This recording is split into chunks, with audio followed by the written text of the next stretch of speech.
tugas studi perencanaan arsitektur 7 kali ini adalah ada dua. Yang pertama isu lingkungan dan isu mengurangi beban ekologi pembangunan di pusat kota. Jadi pertama dari isu lingkungan sendiri tujuannya adalah untuk meminimalisir kerusakan lingkungan. Yang mana kita tahu masalah pencemaran lingkungan itu di masa sekarang adalah sesuatu yang menjadi permasalahan yang selalu menjadi salah satu permasalahan utama yang sedang terjadi di dunia. Jadi dari sinilah isu itu diangkat dan akan diimplementasikan kepada penerapan konsep green design pada bangunan. Jadi tujuannya adalah meminimalisir kerusakan lingkungan dari dampak pembangunan yang ada. Dan dari isu yang kedua, isu mengurangi beban ekologi pembangunan di pusat kota itu adalah tujuannya mengurangi kepadatan pembangunan di pusat kota. Maka dari itu untuk lokasi tapaknya sendiri pada tugas kali ini adalah berada di kawasan wisata alam Gunung Pancar, Kabupaten Bogor, yang notabene bukan berada di kawasan Kabupaten Bogor gitu. Jadi lebih tepatnya bukan pusatnya Kabupaten Bogor. Jadi dari pemilihan lokasi sendiri sudah cukup mengangkat isu tadi, isu yang kedua. Kemudian untuk lokasi berada di kawasan wisata alam Gunung Pancar, tepatnya di Kecamatan Babakan Madang, Kabupaten Bogor, Jawa Barat. Jadi bisa lihat pada maps yang saya paparkan di slide yang ketiga ini. Kemudian untuk konsep desain, karena berada di kawasan hutan pinus, saya memiliki ide adalah menjadikan vegetasi pinus yang ada di sini, yang tentunya banyak jumlahnya, menjadi bagian dari desain bangunan. Jadi diikutsertakan dalam desain bangunan. Jadi tujuannya adalah menimbulkan kesan bangunan ini menyatu dengan lingkungan sekitar. Jadi ya itu adalah salah satu wujud untuk mewujudkan dari isu lingkungan tadi, yaitu dengan menerapkan konsep green design yang seakan-akan menyatu dengan lingkungan begitu. Nantinya bentuk bangunan menggunakan bentuk dasar lingkaran, lagi-lagi untuk memperkuat kesan menyatu dengan lingkungan sekitar begitu. Jadi seperti kita lihat bersama di gambar yang dua ini adalah denah lantai dasar dan lantai 1 dari bangunan. Jadi kafe dan resto ini terdiri dari 7 bangunan, di mana bangunan utama berada di tengah-tengah, dikelilingi bangunan-bangunan lain di sekelilingnya yang ukurannya lebih kecil dan dihubungkan melalui akses jembatan kecil yang saling menghubungkan ketujuh bangunan ini, yang tentunya jadi saling berhubung satu sama lain antara bangunan begitu. Nah, jadi dari mana dasar bentuknya ini berasal begitu? Jadi bentuknya berasal dari seperti yang kita lihat, merupakan analogi dari makanan-makanan tradisional begitu. Jadi ada kumpulan piring-piring yang isinya adalah makanan tradisional, di mana piring terbesar berada di tengah begitu. Karena memang konsep dari kafe dan resto ini adalah menyajikan, khususnya untuk restorannya, menyajikan hidangan-hidangan tradisional. Jadi dipadukan dengan kafe yang memang seperti kita tahu, kafe itu cenderung menyajikan makanan-makanan atau minuman yang lebih modern. Jadi ada perpaduan budaya juga di sini dalam artian budaya kuliner khususnya.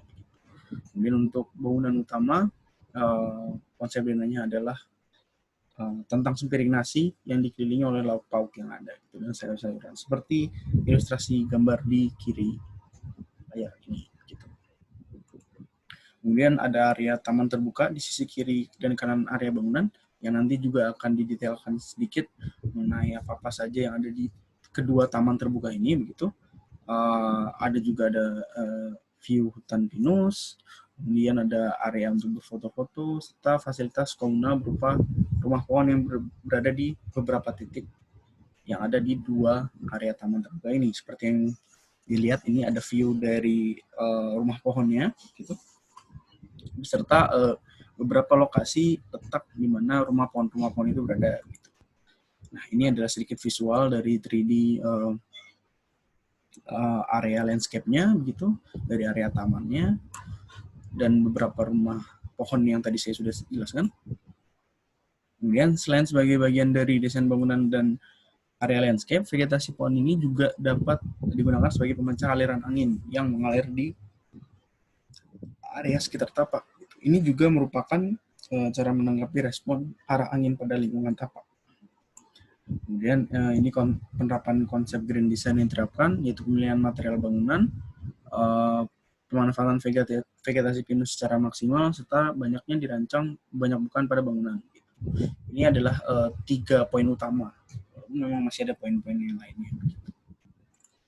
Dan ini di konsep bangunan utama di lantai satunya terdapat area makan outdoor yang terkesan seakan-akan menggantung dengan pohon pinus. Nah, ini adalah salah satu cara, khususnya cara yang paling utama, menjadikan vegetasi pinus sebagai bagian dari desain bangunan.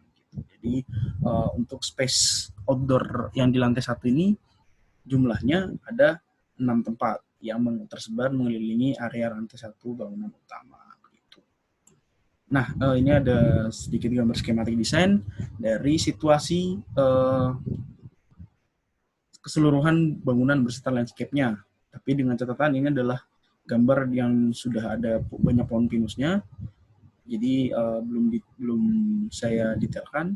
Nah, ini adalah gambar yang ketika vegetasinya dihilangkan supaya lebih jelas isi dari landscape yang saya rancang dan bangunannya di posisi mana saja begitu. Dan ini ABCD ini adalah keterangan A itu adalah bangunan utama sampai dengan huruf I itu adalah untuk pos jaga. Kemudian masuk dari in ini masuk adalah akses tapak ini in, dan out adalah akses keluar tapak. Gitu. Ini adalah site plan. Ini adalah denah lantai dasar, ya lantai dasar yang lebih detail yang sudah saya bahas tadi. Ini adalah lantai 1 bangunan di mana hanya memiliki hanya bangunan utama yang memiliki 2 tingkat lantai gitu ya. Ada tampak depan dan tampak belakang, tampak samping dan tampak samping kiri dan samping kanan. Kemudian ada potongan. Nah, potongan ini ada seperti yang kita lihat pada gambar potongan ini menggunakan pondasi dalam karena memang dari kondisi tanah yang ada di sana mengharuskan bangunan didesain menggunakan pondasi dalam supaya lebih kuat dan lebih kokoh juga gitu. Ini ada potongan lagi, potongan B. Ini adalah denah taman terbuka. Nah, jadi denah taman terbuka ini berada di sisi kiri kanannya bangunan. Nah, ini adalah denah taman terbuka yang tanpa vegetasi. Gitu. Serta penjelasannya, bahwasanya ada apa saja di kedua taman ini. Ini detail taman pertama yang berada di area dekat pintu masuk restoran atau pintu masuk gerbang restoran utama yang di area tapak. Kemudian ini adalah denah taman kedua yang berada di dekat pintu keluar, dekat pos jaga. Gitu. Serta apa saja yang ada di dalam taman ini. Gitu. Ini ada sedikit, maaf. Ini ada sedikit gambar perspektif eksterior dan juga interior dari bangunan ini sendiri begitu. Ya, mungkin itu saja yang bisa saya sampaikan mengenai desain cafe and resto yang berada di kawasan Hutan Pinus ini. Terima kasih Bapak Ibu dosen sudah menyaksikan video ini sampai akhir. Dan berikut akan saya tampilkan video animasi 3D dari kawasan cafe and resto ini. Sekali lagi, sekian dan terima kasih.